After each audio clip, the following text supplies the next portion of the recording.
Hello friends, good evening. This is Dhanunjay Reddy and today we are coming with the so-called daily discussion of the Hindu. So one thing is we named this series as the so-called Sameeksha, Sameeksha, right? Now what do you mean by Sameeksha? We are going to review the so-called the Hindu. Particularly what I am going to discuss in this Sameeksha series is every day we will come out with one video where we will be discussing about what are the important things that we have to take from the Hindu for the so-called answer writing for GS papers. Right. Yesterday I have discussed the 4 videos of 2022 mains paper. Those who have not read or those who have not seen that videos, please have a look where I have discussed about how important is the Hindu for our answer writing. That is very visible from mains 2022. In that perspective, we have started this series called Sameeksha, where every day we'll take the Hindu. Majority of the students will be asking this question on, sir, how we have to prepare the so-called the Hindu, particularly whether we have to make a notes of the Hindu or not. Now, what I don't prefer is everyone has to read the Hindu. That is indispensable every day, 1 hour or 1.5 hour. You just go through the Hindu, try to understand that because it is going to build comprehension. It is going to build your the so-called analytical abilities. It is going to make you to be in dynamic affairs, make you to be in the current affairs. So these things is achieved by the so-called Hindu. Nonetheless, what I am going to do is what exactly is the thing that we have to take from the so-called the Hindu for mains. Now, how it will help you. I am not going to discuss everything in detail. I am going to tell you the syllabus and how you can link this component to the syllabus. You just remember that thing that I say. Just by looking at this video, you can just have an idea about what are the things going on, right? So that no need to write any newspaper, anything on your notes. Just listen to the video. Whenever you have some doubt, just listen to this video. That is more than enough. No need to write anything, right? So first thing first. So this is called Sameeksha. We named this as Sameeksha series, where we are discussing the Hindu and how to take the components. So without wasting much time, let me enter into the first component. This is the Hindu and this paper is of today's, right? This paper is of September 19th. Now, what are the things that are important? The first one, Nationalist Socialist Council of Nagaland. Nationalist Socialist Council of Greater Nagaland, they have entered into peace talks with the central government. This is something that you will use in the so-called internal security. In internal security, there is one topic, the first topic, that is called linkages between extremism, development and extremism. In one extremism that is called Northeast insurgency is one extremism that you study in internal security. There you can link this component that NSCN is to resume peace talks. Now, why they are agreeing? Earlier, they had a peace deal with the so-called central government, right, in 2015. Now, they are extending that peace talks. Now, this is something where all the armed forces in the Northeast are coming into reconciliation mode with the so-called the government. This is something that you can write. Why they are coming? Because of the developmental activities that has taken place. So in internal security, this is important. Just remember one thing, that all the armed insurgencies in the Northeast India are coming to the so-called, today they are making deals with the central government, which means they are shedding the path of violence and they are coming to the mainstream way of survival. So this is the first thing that you can take. This is the only thing which is available here. The rest of the things are regional news. Net direct tax collections process, this thing is not important. Now, this is first thing. The second thing is, in the education plus, inculcate an entrepreneurial mindset. So now, entrepreneurial mindset, what does this mean? The mindset which builds the so-called leadership capabilities, which makes you to be an employer rather than employee. So our education system has to change from the so-called rote learning to building employers, right? Entrepreneurship education may help develop problem solving mindset, and it ensures our students to be relevant regardless of the kind of job.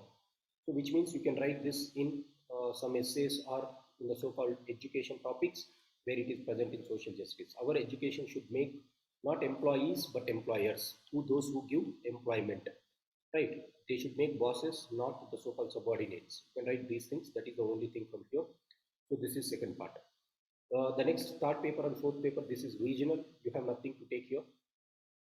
Now let's go to the fifth. In the south, there is one thing which is happening in Kerala, the tussle between the so-called chief minister and the so-called the governor's office. Now the chief minister of Kerala, the governor of Kerala, Mr. Arif Muhammad Khan, he is saying that the state government is not looking into the so-called the plot which tried to attack him. Right, in the year 2019, there was a plot against this governor, and that plot was foiled. However, now what he is saying is the chief minister, right? The chief minister is not taking action on the so-called on this attack. So what they are saying, now they are colluding to the so-called uh, the government. Now this can be written as the disputes between chief minister versus governor. Governor should be the linchpin between the so-called state government and central government, but today the post of governor is in very much news. Look at Telangana, look at Kerala, right? What they say is governor is not acting in an impartial manner. If you leave aside, yes, here the governor's concern is somewhat genuine because the state government at least should have looked into that plot. Now, what the governor is saying that he is going to take legal action if the government of Kerala is not looking into this matter. So this you can use between the chief minister versus governor's role.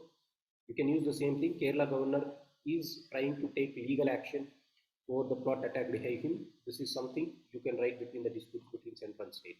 So you can use that in polity. This is the so-called editorial page. In the editorial page, era of war is over. This is in the context of the so-called Prime Minister Narendra Modi's response in SCO when he has met Mr. Putin, his counterpart of Russia. Now, what he said very clearly is he is advancing the so-called, the concern over the war. Prime Minister is very much exercising his concern, right? Now, this is what SCO is, and this article is speaking about SCO, and it is saying about this is one good step that Mr. Narendra Modi has spoken out his anguishness or his inner side against the so-called Russia. It should not be considered as something like admonition on Russia, warning on Russia, but this is something like expressing our concern. Where you can write this, you can write it in the so-called India's foreign policy in international relations. India's foreign policy is a mixture of the so-called dynamism and realism as well as idealism.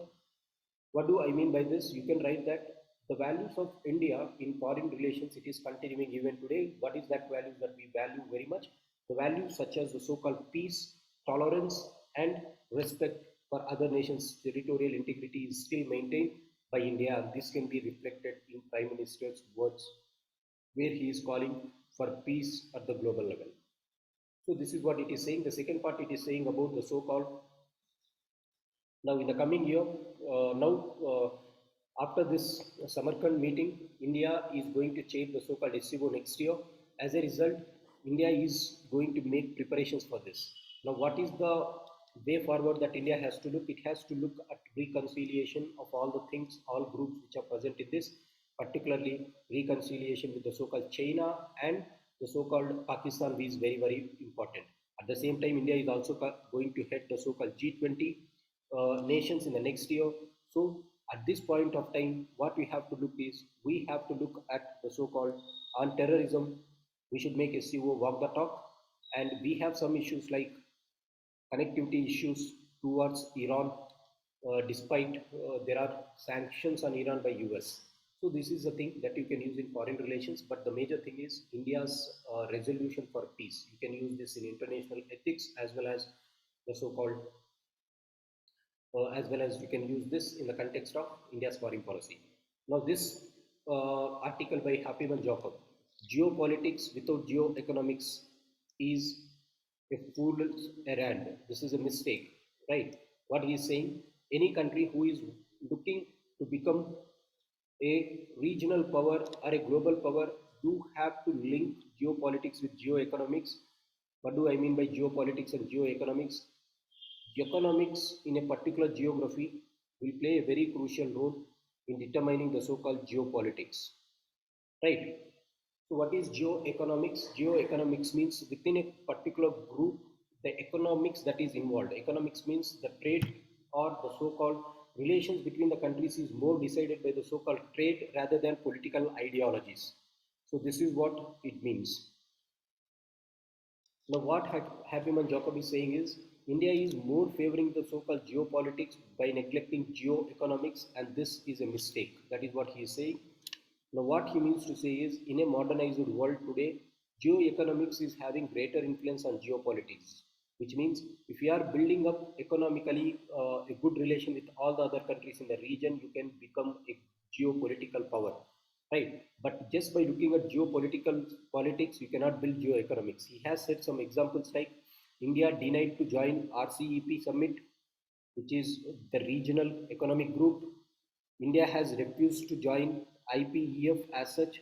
Only two groups are IPEF. India has joined, that is only three pillars: supply chains, tax, and anti corruption measures. India has joined, and clean energy. Right? These things India have joined in IPEF, but IPEF India didn't join for the rest of the things. So this is a clear indication that India is not engaging with the regional groups. Rather, it is also saying that in the FTAs, foreign trade agreements, India is not looking for groupings, but India is going for bilateral FTAs. For example, the recent FTA that India made with United Arab Emirates is one example. The early harvest agreements with Australia and United Kingdoms are other examples, which means India is having individual linkage with these countries, bilateral linkage with these countries rather than going for global groupings. What does this mean? India is actively present in geopolitics such as Quad in the region, but it is not looking at economic integration that India should not do. That is what Happy One Jacob is saying, where you can use in PSIR. For PSIR students, this article is important, but for the rest of the general studies students, this is not important, not much important, leave it. The gender gap pay, hard truths and actions needed, leave it. Next one, there is one important thing that has happened. Cheetahs were reintroduced in India, right? So this is very important for prelims.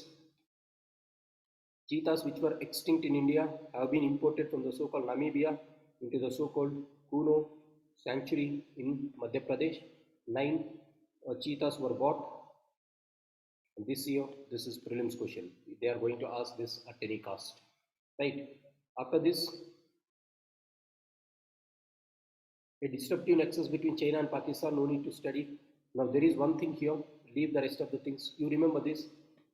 Darul Uloom supports survey of madrasas, issues advisory. Now where you can use this? You can use this in Indian society. You can use this in role played by the so-called religious leaders in ensuring harmony in the society. Very important in ethics. You can use the same thing. Now, what is the actual thing about this? In Uttar Pradesh, the state government of Uttar Pradesh has started something called surveying of the madrasas, whether they are maintained as per the government's records, whether they were registered or not, and whether the education that is being carried away is in with the so-called the education system of the government or not. So, government of India has started this in Uttar Pradesh. Government, particularly the Uttar Pradesh government, has started this. Now, many madrasas started opposing it. So this persons, that is Darul Uloom, the highest Darul Uloom is the so-called the highest body of the so-called madrasas.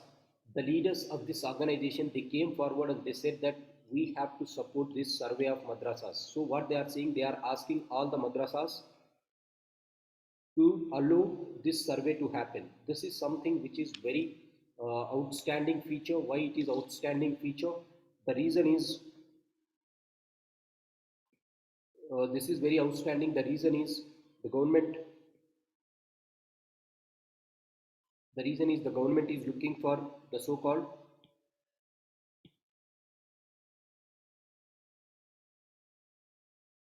looking for the so-called harmony among the society for doing this survey, and this is how the leaders have stood to the times.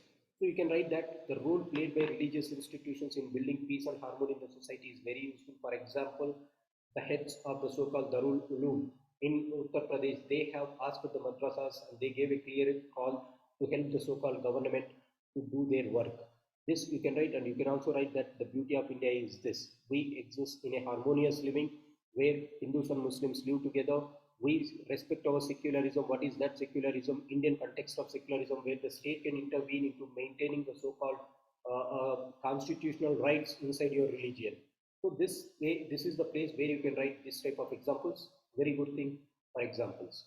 The next one is this article. Just now I have discussed this. Insurgency went down in the northeast, and the army, that is called the Assam Rifles, they are focusing on the line of actual control, which is in China-India border. Right now, what is this statement?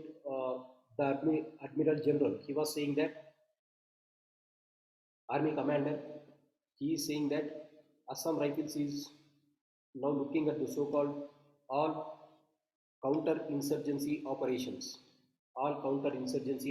in the state. Now they are saying that insurgency is down in the northeast. Why they were down? They were down because of the development activities, where you can use the first topic of linkages between extremism and development and extremism. Now look at this.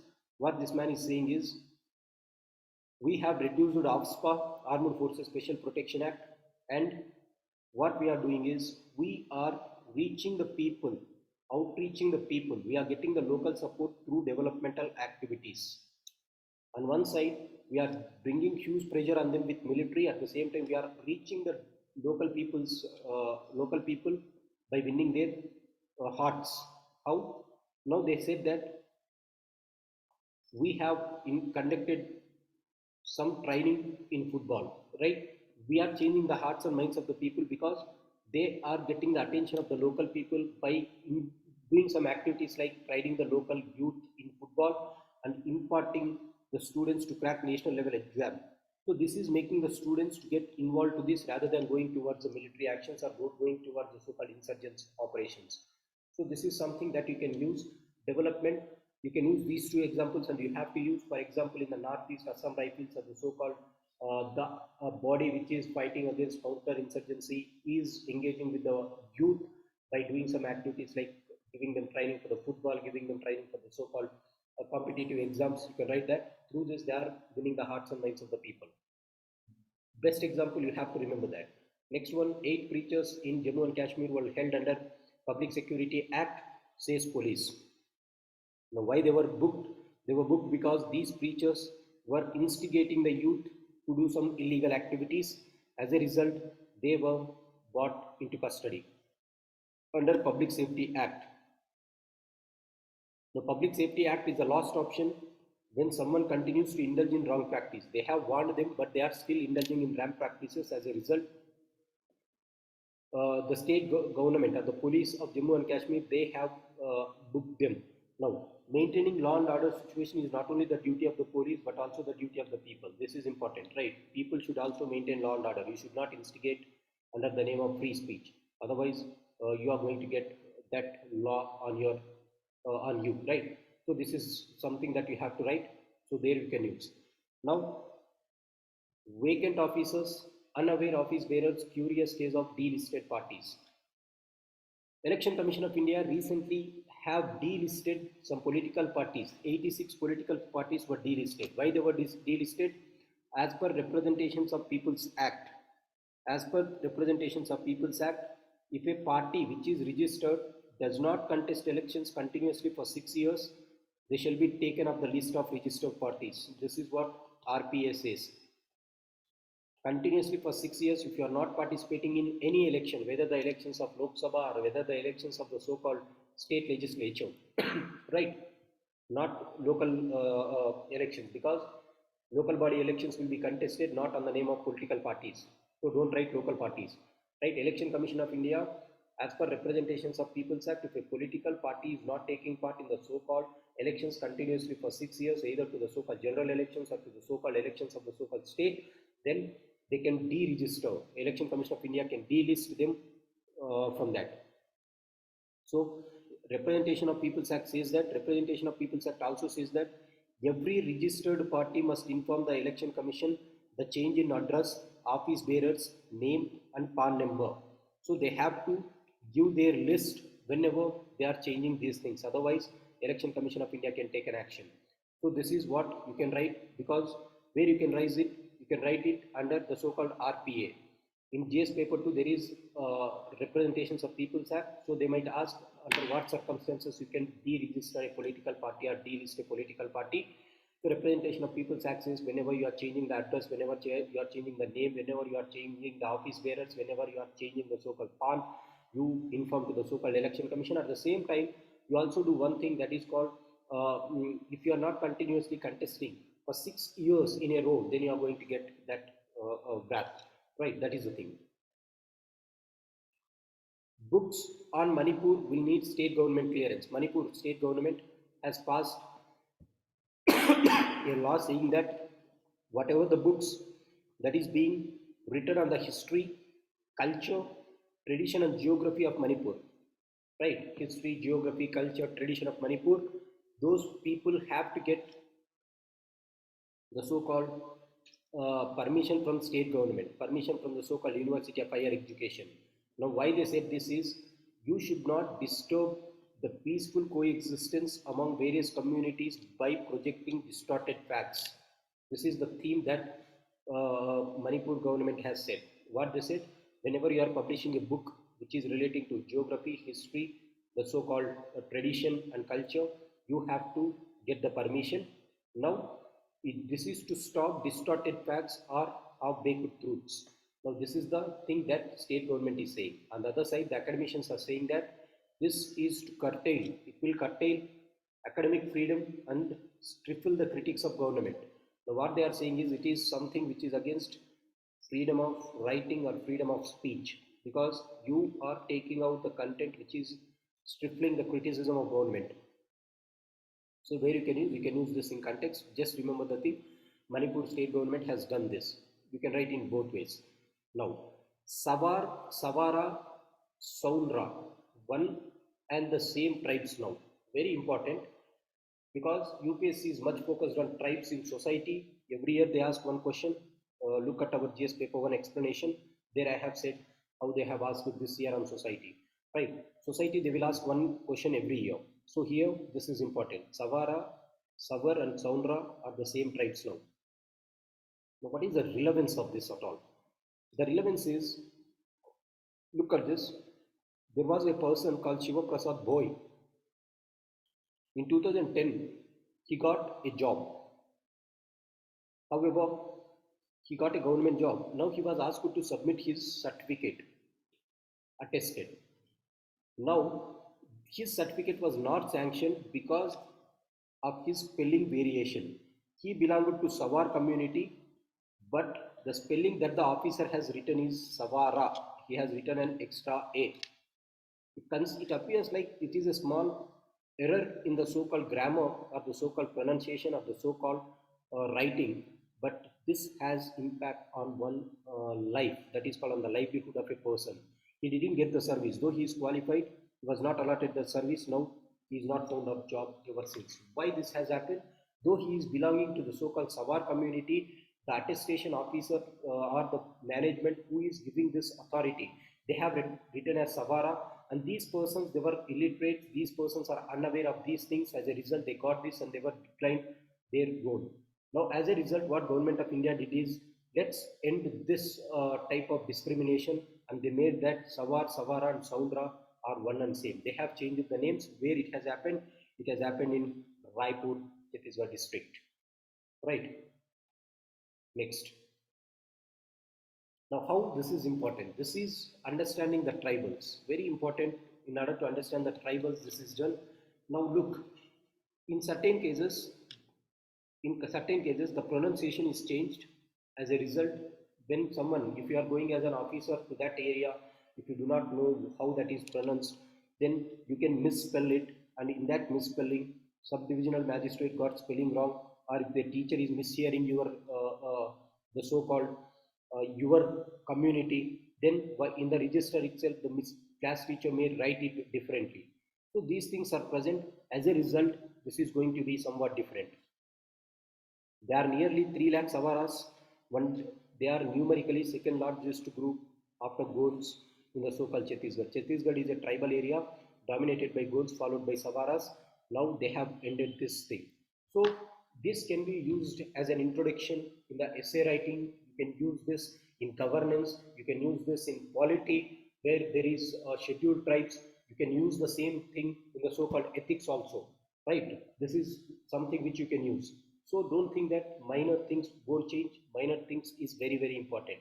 Savara and Savar, just by one A, the entire game is changed of a man. Now imagine these things happening in these areas for many years. They are asking to overcome this problem, or the government of that state government, they have done this. Something which is enlightening for these people. Right, now next one is Punjab farmers demand aid to stop stubble burning. Yesterday there was one question in the so-called GS paper 2 which said that how subsidies help the government to reach its renewable energy targets. Right, now what they are asking is, we will stop stubble burning, you give some aid for that. What is the aid? Because why they are adding it? If I just go and keep the fire, this doesn't cost me much. But if you are asking me to use some if you are asking me to do something called investment to reap it and to dispose it, then that is going to add some money from my pocket. So they are asking, you give me some aid, I will go for alternative disposal method. Right, we should be given a bonus of at least 100 rupees per quintal on paddy and at least 2500 per acre. Right, you give in that way, then we are going to listen to you. That is, you pay alternatively for the cost that it is going to involve, then we can go for the so-called saving environment. So what is this? Again, one type of demand is crucial. The state government has to look where you can use this. In order to reach renewable energy targets, always loss is not important. In order to make laws to work, you give some aid also, right? Don't force them to stop directly. Give some initiatives, to give some incentives and make them to come into your path. Where you can use this in renewable energy, just like they asked the yesterday's question, how subsidies are playing a crucial role in bringing the so-called, in making the so-called, they asked this question, in making the so-called renewable energy targets to be achievable, right? You can write the same example there. You can also write them how we can change the behavior, how you can nudge the behavior of the so-called people, right? You can nudge the behavior of the people by giving some subsidies on these things. So ethics, essay, and again in the so-called economy paper or renewable energy paper, you can use these things. So after that, you have business paper.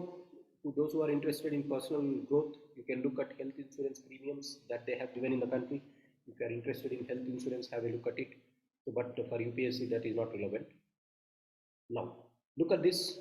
Death toll from clashes of Tajikistan and Kyrgyzstan border are going to rise. Now, what you have, where this is important, this is not important for the so-called directly. You can write this in some essay writing, or in ethics. There is ethics in international relations, international funding. So what is happening? The clashes between Tajikistan and Kyrgyzstan has seen the worst this year, right? Tajikistan and Kyrgyzstan are sharing borders of 970 kilometers and their borders dispute is still continuing. As a result, this is happening. Now, why you can use this? You can use this to project in which type of situation we are present. Look at everywhere there is some quarrel in and around us. For example, look at Russia-Ukraine war.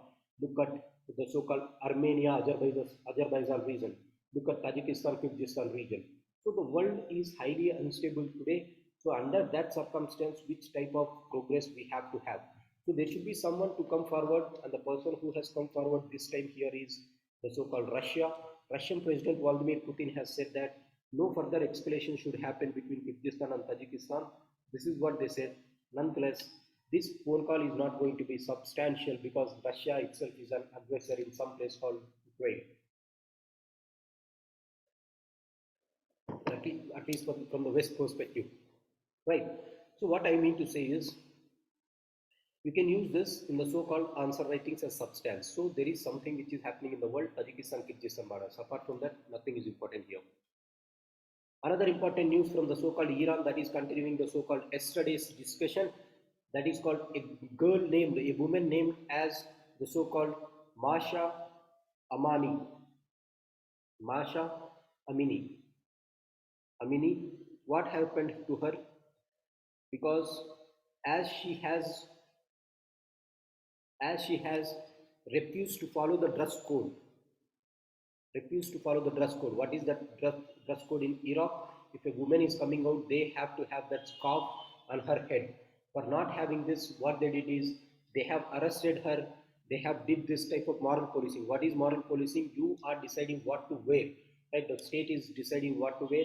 As a result, they arrested her. They have tortured her. She went into coma and she passed away. Yesterday there was this funeral which was present. As a result, at this funeral, it started a debate. It sparked a debate. Women who gathered, at this funeral, they started opposing this moral policing of Iranian government. Something like people coming together to fight against the government is happening. Just like the so-called, maybe it might turn out like another Tunisian revolution, the Arab revolution, which has started in Tunisia. Maybe this is having also one such thing. One newspaper carried that, "Dear Masha Amani, your name will become a symbol." What symbol? The symbol of change. So what you can write? So you can write that in a conservative societies, these things have to end, because we are not living in the so-called medieval times. We are living in the so-called modern times, where egalitarianism, democratic values should possess. Right? Every woman has to be given their body autonomy. They should be given their independence. Right? They should not be moral policing on them. So you can use this in that context. So powerful earthquakes strike in Taiwan. Typhoons break into Japan. Right? So not much things to carry from here. So this is the thing. When it comes to the so-called text and context, very important thing is the ban on the export of broken rice. What is this context? The Indian government has recently banned the export of food grains. The export of the so-called broken rice, as well as they have kept 20% export duty. They hiked 20% export duty on the export of the so-called husk, right? Now, however, they did not take any action on the so-called basmati rice or parboiled rice. So this is important. They didn't take any increment, or they didn't increase basmati rice or parboiled rice. The only thing that they did is they have kept restrictions on the so-called export of broken rice and adding export duty of 20%. Now, this is speaking about how it is going to have impact in the world, and why Government of India has taken this role. The Government of India has taken this decision because of three reasons. One reason is because of the war that is happening between the so-called Ukraine and Russia. Ukraine has the wheat reserves, and because of this war, the trade in the Black Sea was stopped. In the coming days, wheat is going to reduce and rice is going to occupy that place of wheat. There is huge demand for wheat, but wheat is not present. As a result, people will look at rice. As a result, the rice prices are going to be very high. If India continues sending its rice to the global market, at one point of time, this global market, because of the disruptions which is happening, India might face the so-called food grain crisis of rice, and it might lead to another food inflation. This is the first thing that Indian government has thought to stop exporting the so-called broken rice, or the so-called husk rice. The second important thing is, Indian government, after COVID-19, the Food Corporation of India has given some extra provisions under the so-called National Food Security Act, where Indian government has given the so-called, under Pradhan Mantri Garib Kalyan Anna Yojana, the government of India has given extra 5 kg ration per person every month, and this has continued for almost 6 months in September 2022, which means it started in March 2021 and they extended until September 2022. This is continuing until this month. So this has created huge burden on the so-called FCI procurement or FCI godowns, As a result, the amount of food grain that is available started growing out, and Food Corporation of India is dwindling with the so-called the availability of the buffer stocks of rice. This is the second reason. If they become empty, then again there is going to be a problem. The third reason is Food Corporation of India is also thinking that rice, obviously rice is some water intensive crops. Now, if we want to grow it, plenty of water should be present, plenty of the so-called, there should be humid temperatures which should be present for rice cultivation. Because of the climate change, because of the errant monsoons, this type of rice cultivation might not be possible in the coming days. The quantity that we are going to get might not be possible to feed all the 130 crores of population. As a result, what it is thinking is it is better to save. So this is the third thing. The fourth reason what Government of India is thinking is, you have a concept called ethanol blending. Government of India decided to go for 20% of ethanol blending by 2025. Now, what is ethanol? Ethanol is agro-based product, something which is produced from agriculture, particularly from the so-called the molasses of the sugarcane. Right now, this is transferred and this is mixed with the so-called. It is blended with vehicular fuels such as petrol. Now you are making ethanol. Now, as an alternative to the molasses, you can also use the so-called rice, dehusked rice, broken rice that is present in the FCI. And last year, they started sending this to the so-called ethanol blending program. As a result, now again this is taking away huge rice from the so-called godowns of FCI. As a result, Government of India wants to sustain this momentum. So there are four measures why Government of India kept this limits on export of rice. One reason is the global crisis, Ukraine-Russia war. In the coming days, there might be food inflation, declining buffer reserves in the Food Corporation of India following the so-called Pradhana Mantri Garib Kalyan Anna Yojana, where Government of India has given 5 kgs of rice, extra rice for each and every person for almost 18 months. The third one is we are using this amount to the so-called ethanol blending program. The fourth one is because of the climate change, rice cultivation might not be, the yield of rice cultivation might not be the same thing. So on these things, Government of India restricted it. However, how it is going to have impact? The impact is on those countries who are facing COVID-19 or who is recovering COVID-19 or who are dependent on the so-called Government of India's rice, right, exported rice. Particularly many countries are depending on the so-called Government of India's rounds, because India accounted for 41% of total rice exports in the world in 2021, which means almost 40% of India's world is depending on India's rice. Whoever country is dependent on rice, India is one of the largest exporter of rice.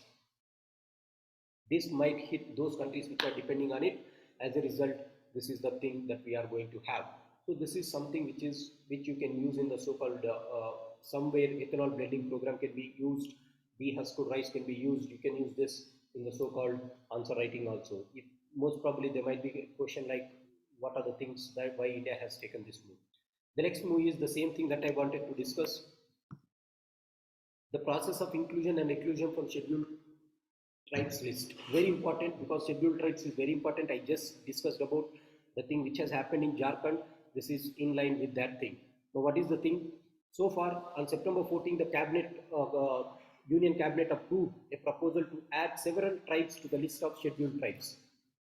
Right? They added almost 4 tribes from various areas for these scheduled tribes. In this, you have to remember the names for prelims. Who are those? Hatti tribes, H-A-T-T-I. Hatti tribes in the Transgiri area of Himachal Pradesh. Hatti tribes from Himachal Pradesh. The second one is Nariko Ravan and Kurivikaran. Nariko Ravan and Kurivikaran of Tamil Nadu. Binjia community in Chhattisgarh. Gond community of Uttar Pradesh. Remember these names: Nariko Ravan, Kurivikaran, Gond and Hatti tribes. So you have to remember the places. This might be an important question for prelims. Right, these are the tribes who are present, but there are some tribes in Assam who are asking, but the Government of India has not added them in the so-called SC/ST list. Particularly, who are the tribes in Assam who are demanding for their inclusion in ST tribes? Adivasis, Chutia, Koch, Raj Bogshi, Matak, Moran, and Tai Aham. Right, these are the communities. If you don't remember this, that's completely fine. At least remember this four, which is very important for prelim sections. Now, how is a community is added into SC/ST list? Very important. First, the process has to begin at the so-called the state government. If the state government, concerned state government is seeking to add a particular community into scheduled tribes list, then they will propose the name to the so-called President of India, right?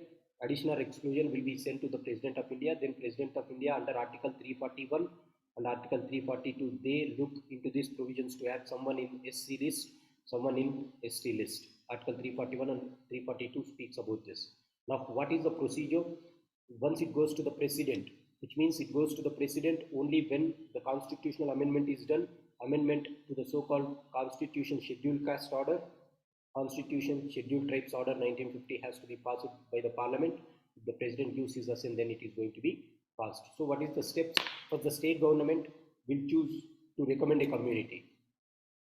Then it will go to the so-called Union Tribal Ministry.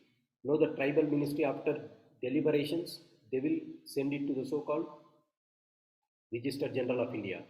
If Register General of India approves, then National Commission for SCs and National Commission of STs will look into it. Following their proposals, the Union government will look into this and they are going to finally approve it. They are going to introduce the bill. After approval of government, they are going to introduce this in Parliament. Once it is gone through the Parliament, President will approve it because it requires some constitutional amendments. So this is what the thing is. So who are the tribes who are eligible to be in this? In order to be eligible to be a scheduled tribe, ethnological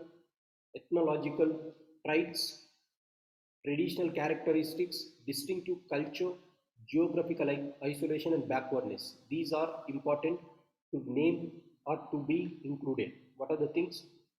Ethnological traits, traditional characteristics, distinctive cultures, etc. is important to add someone into the so-called scheduled tribe. This is important. Remember, what is the conditions? Ethnological traits, traditional characteristics, distinctive culture.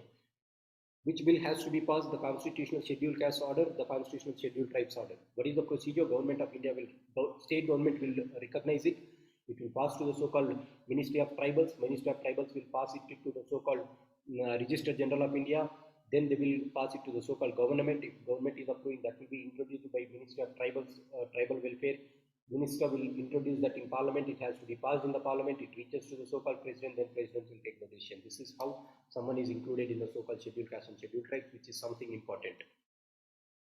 Losing a nation in 7 acts where you can use this in PSIR context, not in general studies. In PSIR, there is something called totalitarianism, how states become a totalitarian state. There you can use these type of statements, right? This is a book which was written by some Turkey writer. So if you want, you can go through it, otherwise leave it. So this is the article for the day. These are the things where you have to remember. So again, what I say is no need to write, just go through it, look at the headings and just remember this. This is more than enough. No need to write. This is the discussion of Sameeksha of today. Tomorrow we'll come out with new Sameeksha. Thanks for joining. Have a great day.